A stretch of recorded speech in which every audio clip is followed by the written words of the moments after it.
Good morning, student. Today in your English class, we will study about your second chapter, noun, kinds.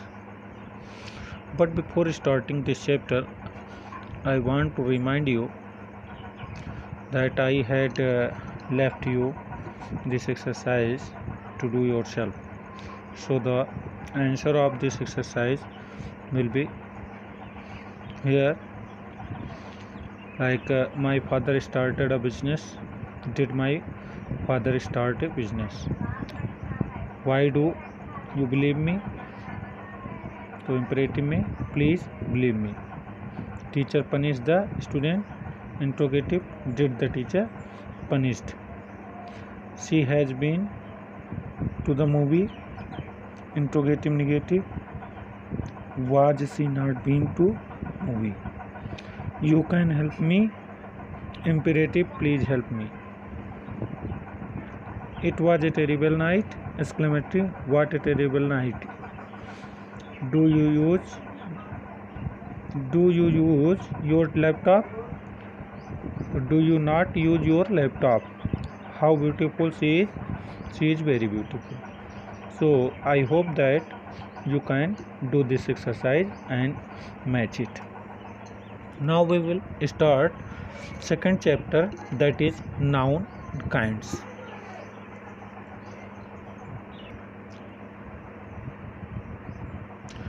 Noun. A noun is the name of a person, place, thing or an animal. Here is a paragraph. Okay. In this passage given above, there are different kinds of nouns which are in color. जो bold letter में है, those are noun, but they can be identified as following. We can classify those words in different type nouns as common noun. Common noun में यहाँ पर kings, kingdom, wife etcetera है. फिर proper noun ये Shaurya, Takshashila, Vikram etcetera. फिर abstract noun में honesty, bravery ये है. और फिर कलेक्टिव नाउन्स में कमेटी, मटेरियल नाउन में गोल्ड, डायमंड एक्सेट्रा. तो अगर हम देखें तो it is clear that there are different kinds of noun. In order to understand them let us study them one by one. So first is common noun. Common noun क्या है? A common noun is a name given in common to every person, place, animal, thing of the same class और kind.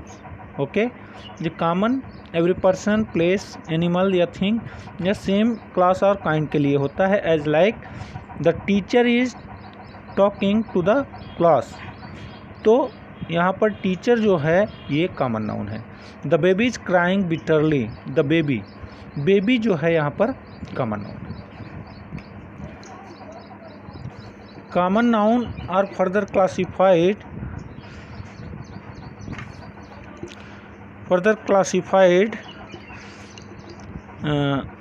abstract noun, collective noun and concrete noun. Collective noun. A collective noun is the name of collection of people or thing taken together and spoken of as whole. Look at the gaggle of geese. Gaggle means होता है बत्तखों का झुंड. ठीक है, तो यहाँ पर जो एक ग्रुप होता है उसके लिए हम ये लगाते हैं कलेक्टिव नाउन. फिर है abstract noun. An abstract noun is the name of quality, action, state which we can not see और टच. एब्स्ट्रैक्ट नाउन क्या होता है? नेम ऑफ क्वालिटी, एक्शन या state which we can not see, जिसको हम देख नहीं सकते, न छू सकते हैं. Like they hate us for our freedom. All you need is love. यहाँ फ्रीडम और लव ये जो वर्ड हैं ये एब्स्ट्रैक्ट नाउन हैं. Concrete noun. Concrete nouns are nouns that can be touched, smelled, seen, felt और tasted. Glass, table, dogs, pencil etcetera. These are concrete nouns. Can I pet your dog. इस sentence में ये dog जो है concrete है. उसके बाद में proper noun. A proper noun is the name of particular person, place और thing. A proper noun always start with a capital letter. The Ganga is a holy river. तो गंगा जो यहाँ पर है वो प्रॉपर नाउन है। अब आगे हम पढ़ते हैं compound noun. A compound nouns are made up 2 or more words. एक या दो शब्दों को मिला करके बनाते हैं। Some compound nouns are hyphenated, some are not, some combined with their words to form a single word. For example, mother-in-law, board of members, court martial, etc. Verbal noun. Noun which are derived from verbs are called verbal nouns. जो verb से निकलते हैं, जैसे for example a building, an attack. Now I have completed this chapter and you have to do exercise number A. इसमें क्या करना है? Point out the nouns of following sentences, say whether they are common, proper, collective or abstract. Find out करना है। उसके बाद read each sentence, underline the proper noun and common noun. You have to read and find out proper noun and common noun. Then you have to fill the abstract noun given in the box. Okay. Then collective noun. Collective noun, you have to find out collective noun and you have to fill or complete these exercise.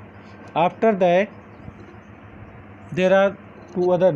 The common nouns are further classified into countable or uncountable noun.